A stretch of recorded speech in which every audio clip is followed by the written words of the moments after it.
Hello and welcome back to all of our Buff Sports Live fans. We're both so happy to be here and get back into the rhythm of all things CU sports. Hey Jack, do you think you're ready to anchor after an entire summer off? You're not a little rusty or anything? No, Sarah, I was born ready. But in all seriousness, after a summer away, I'm more than ready to anchor the first show of my last year at CU. You know, Jack, something tells me this isn't going to be your last year. No. Anyway, we're going to start the year off right with news of the undefeated soccer team, the upcoming volleyball tournament, and, of course, football. Welcome back to Buff Sports Live. And we'll start off with highlights. Buffs taking on the Huskers in Lincoln. Off a turnover, quarterback Steven Montez with the touchdown pass to Jay McIntyre in the corner of the end zone, putting the Buffs up early. Laviska Chenault lined up as the Wildcat quarterback takes the snap, barrels over a few defenders here and into the end zone, putting the Buffs up by 2 touchdowns. Second week in a row, but the Horned Huskers would respond strong. There's quarterback Adrian Martinez showing off some explosiveness, taking it into the end zone for a 41-yard touchdown, cutting the Buffs' lead in half. And they tie the game up on this Devin Ozigbo touchdown run from 8 yards out, right up through the left side, and take the lead here on another quarterback keeper by Martinez. He would leave the game later on. And in the second half, they extended their lead out to 28-20 on this bomb from Martinez to wide receiver J.D. Spielman. Buffs would respond strong though. Here's Montez with a pass out to Jay McIntyre in the flat. He takes this into the end zone to cut the Huskers' lead to 1. And they continue to grab the momentum over with this interception by linebacker Nate Landman, his second pick of the season. Seems like young Nate is always around the football here. Buffs would take the lead for good here though. Quarterback Steven Montez with a deep touchdown pass to Laviska Chenault. As you can see here, Chenault pretty much split 2 defenders, double coverage, streaking down the right sideline, catching the ball in the end zone. That put the Buffs up for good, 33-28, as they walked away from Lincoln with their first win there since 2004. And looking ahead to the game against New Hampshire this weekend, the Wildcats haven't gotten a lot of attention nationally. But Coach McIntyre says that doesn't mean the Buffs are going to overlook them. So we're playing a program that has FCS, has gone to the playoffs 14 years in a row. No FCS team has ever done that. They're also, since 2004, they've won more Division I football games than any FCS football program in the country. The Buffs are coming off 2 big rivalry games against Nebraska and CSU. And we wanted to know whether CU has a bigger rivalry with Nebraska or CSU. James Margulies was on site at the Rocky Mountain Showdown to see which one was more important to CU fans. The last time I wore a red shirt, I got in a car accident. I've never worn one since. We are here at the Rocky Mountain Showdown at Mile High Stadium. I'm James Margulies, and today we'll be talking to random strangers about CU's rivalries this week and coming up. How many years have you been coming to this rivalry game? Oh, for years. We've been tailgating for 5. Sure, man. There you go. Thank you. Go Buffs! Those taste pretty good. That ranch is good. So how many years have you been coming to this rivalry game? 5 years at least. 5 and more. The last 13 since Bradley Van Pelt was quarterback at CSU. I've had season tickets since 1992, so whenever we started, I've been to every one. Since 85, 33 years. Wow, that's way back when. So we're playing CSU tonight, and next week we go to play Nebraska. Which one of these teams is a bigger rival for CU? Well, for CU, Nebraska for sure. They were the gold standard that we set ourselves to beat when we were freshmen. Well, Nebraska's such a great program. When you beat Nebraska, it's so much better. Like, say you beat CSU, it's really not a big deal. If you beat Nebraska, a program like that, it's just so much more fun. I'd have to say Nebraska, just because it's always been a bigger game in the past when we were both in the Big 12. And, those last several years, we were playing them pretty competitively. So I think that's become a much bigger rivalry, and we're looking forward to kicking some butt up in Lincoln. I think Nebraska. I mean, it always was. Nebraska in CU, at least from the mid-'80s on, was about who would win the Big 8 or the Big 12, or certainly the Big 12 North. So, yeah, I think Nebraska was probably the bigger game. Well, it sounds like next week is going to be a huge game for the Colorado Buffaloes. I'm James Margulis, and this is Buff Sports Live. Cornhuskers, 3 Buffs earned National Honorable Mention this week. Linebacker Nate Landman was named the Bronco Nagurski Defensive Player of the Week. The sophomore recorded 14 tackles, including a huge 4th down stop on Saturday. He also had the team's lone interception. Quarterback Steven Montez was named the National Player of the Week and also earned honorable mention for the Earl Campbell Award. After scoring the winning touchdown against Nebraska, wide receiver Laviska Shenault was named Pac-12 Offensive Player of the Week. Shenault currently leads the nation in receptions and receiving yards per game. The football team is finally getting national recognition from the voters in the AP poll. The Buffs aren't currently ranked, but they got 25 votes from national writers. This gives them the 6th highest number of votes for unranked teams. With the Buffs getting a big win against their former foe, the Nebraska Cornhuskers, last weekend, we just have to celebrate a little bit. So for this week, we ask you, when was the last time Colorado won a game in Lincoln? Hint, I was 7 years old. Wow, I feel old now. Coming up, we'll recap the soccer team's trip out to East Lansing and talk about their second homestand of the season. But first, here are some exclusive sights and sounds from the infamous Rocky Mountain Showdown.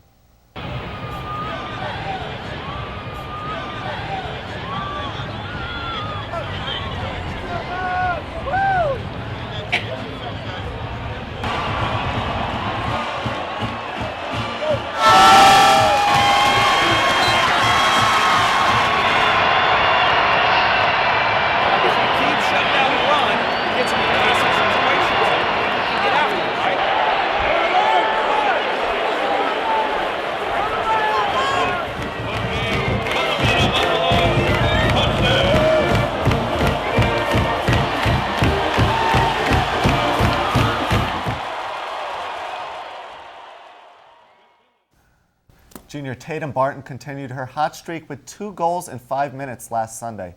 Forward Stephanie Zuniga scored her first goal of the season, coming off ACL surgery. Goalkeepers Scout Watson and Jalen Tompkins combined for their 5th shutout of the season. The Buffs defeated the Michigan State Spartans, advancing to 3-0 on the road for the year.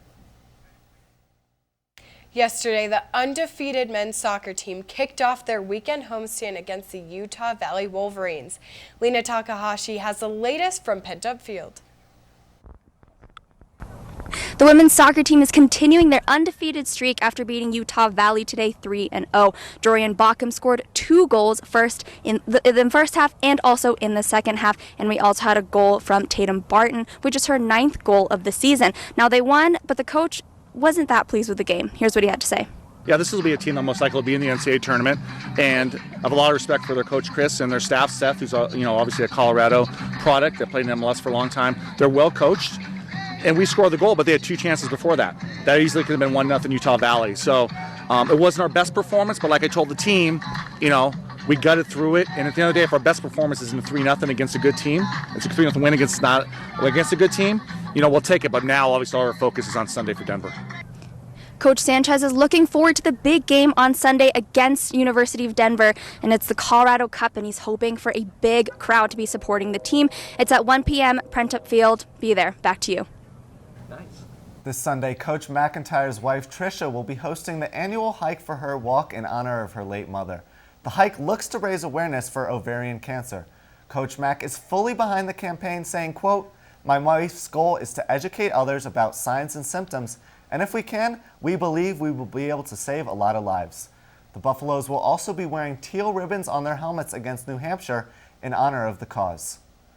The hike will start at 9 a.m. at the NCAR Table Mesa Trail, and everyone is encouraged to come out. During the pre-draft process, he was called too short. After being picked up as an undrafted free agent, there was doubt he would even make the Broncos roster. But after beating all odds, hometown hero Philip Lindsay started his career with a bang, scoring the team's first touchdown of the new season. Lindsay finished the day with 107 total yards on 17 touches. He was also the only undrafted free agent nominated for Rookie of the Week honors. Keep up the good work, Phil. Juniors Tatum Barton and Kelsey Akins from the women's soccer team were chosen as the Pac-12 Players of the Week. Both played a big role in the team's victories over Marquette and Michigan State last week. Barton scored 2 of the 3 goals against the Spartans and is currently ranked 3rd in the nation with 8 goals thus far in the young season. Akins played the entire game for the Buffs' 2-1 victory over Marquette, showing excellent endurance and playing phenomenal defense. Keep up the good work, ladies. And coming up after the break, we'll catch you up on the start of both men and women's golf seasons last week. Also, Vinay Simlat has all the info on the new men's basketball uniform, so stay tuned. Last weekend in the Buff Invitational Tournament, the Volley Buffs competed against teams from 4 out of the 5 conferences in the Power 5. Here's Vinay Simlat on how they fared against big-name competition. The volleyball team pillaged their way back to the home where the Buffaloes roam this weekend, playing in the Buffs Invitational against 3 teams, Georgia, Oklahoma, and North Carolina. They lost the first game against Georgia. They were undefeated, Georgia was, coming into the game. Buffs won the first set, but eventually lost 3-1. And then the next day, they got those brooms out and started sweeping, beating Oklahoma and North Carolina in straight sets. The Buffs will be back here at the CU Events Center for the Colorado Classic Friday through Sunday, taking on Portland State on Friday. We'll be there. I hope you will be too. Back to you. This weekend, the men's golf team opened their season with a strong first-place victory in the annual Miranda Invitational. The Buffs headed down to Colorado Springs on Friday. Junior Daniel O'Loughlin led the way as he shot 7 under for the tournament, claiming the team's individual best. After his solid weekend, O'Loughlin said, quote, "It feels good to finally win. Being the first one is really special. It's such a big relief, and the team winning as well made it that much more special." On Monday, Colorado will take part in the Utah Showdown in Salt Lake City. The women's golf team headed to Albuquerque, New Mexico for the branch law firm Dick McQuire Invitational. The Buffs tried to climb the pole all week to no avail. However, they did finish 6th in the tournament. Robin Choi was just 6 strokes off the lead, shooting a .214, her lowest score being 69. Not bad. The men and women's basketball teams are changing up their jerseys. This is the first time they'll have new jerseys since before the 2012-2013 season. During that season, the Spencer Dinwiddie and Andre Robertson Buffaloes made it all the way to the NCAA tournament. So I guess Deion Sanders was right when he said, if you look good, you play good. Anyway, Vinay Simla got a chance to look at the jerseys, and here he is. I'm at the CU Events Center where we're getting a brand new look at the new basketball jerseys the teams are going to have for this upcoming season. The men's team and the women's team, we've got new white jerseys for home, new black jerseys for away games, and new gray jerseys for the alternate games. First thing you'll notice is the new necklines. These necklines actually represent Ralphie's horns and speed at the top. And then if we move down, we've got Buffaloes on the alternate jersey, which is brand new. It used to be Buffs before. Colorado on both of these. And then coming down here, we've got a nice new touch that shows family for the home and away jerseys and Buff for life for the alternate jerseys to remind the players that they're all family and they're all going to be Buffs for life. Now, if we look at the shorts, this is a cool touch. They've got Ralphie's horns at the bottom over here. So when you look at the shorts, when a player is wearing them, it'll look like Ralphie's horns are coming right at you. And then on the side here, this big streak right here is supposed to represent the Flatirons. Now these new jerseys are part of Nike's plan to roll out new jerseys across college basketball. They do it every year for programs around the country, and this was something that CU was overdue for. They thought, these jerseys are with new technology. They fit better, they fit lighter on the players, and you'll see that they're a tighter fit.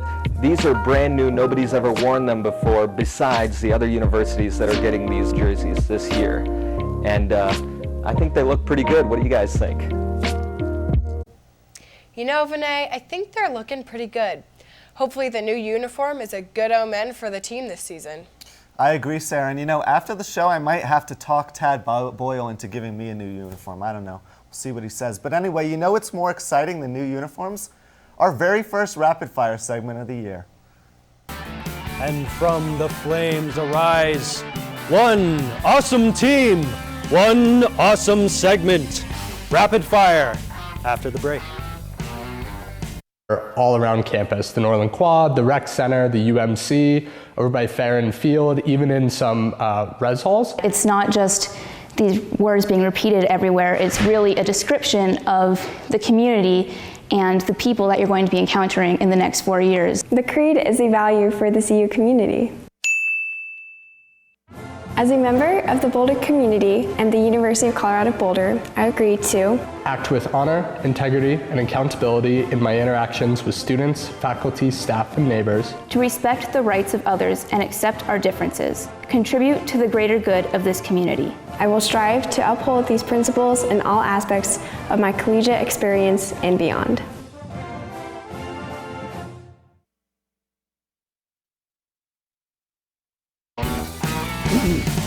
And we're back with Rapid Fire. My name is Mitch. Here's the weekend in sports. It starts tonight with volleyball. At 7, the Buffs will have their first match of the Colorado Classic against Portland State.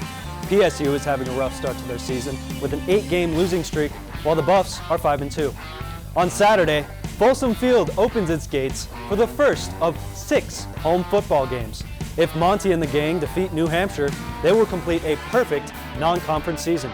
Bring your sunglasses. It will be mainly sunny with a high of 91. Keep an eye on our Twitter account @BuffSports Live for our first ever coverage in VR. Well, if all goes according to plan. Bookend your Folsom Field trip with more of the Colorado Classic.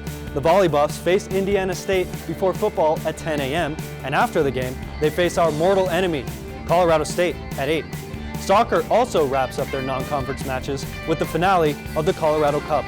The Buffs face Denver at 1. The weather, a high of 89 with afternoon clouds.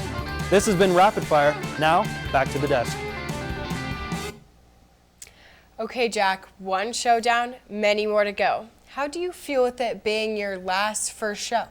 It's tough, but I guess just like everything else, there's a first time for everything. I mean, I guess I'll just have to make the most of my reps. Lucky for me, I have a couple more years. Thanks for tuning in, Buffs. We'll see you next week.